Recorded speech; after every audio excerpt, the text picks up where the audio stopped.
Namahagi ng relief packs ang Bataan PNP at provincial government ng Bataan sa mga residente na naapektuhan ng matinding pagbaha dulot ng southwest monsoon o habagat sa Orani, Bataan. Pinangunahan ni Police Colonel Marites A. Salvadora, Provincial Director ng Bataan Police Provincial Office, kasama ang kanyang mga tauhan sa paghahatid ng serbisyo. Mula sa Department of Social Welfare and Development ang ipinamahaging 2,000 relief packs na kung saan personal na pinamunuan ni DSWD Secretary Rex T. Gatchalian kasama ang Bataan PNP at Provincial Government ng Bataan.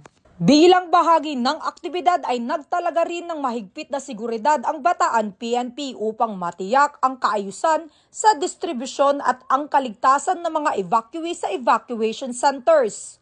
Isa ang probinsya ng Bataan ang labis na naapektuhan ng walang tigil at malakas na ulan kung kaya't nagdulot ng pagragasa ng tubig sa mga ilang barangay sa Orani, Bataan.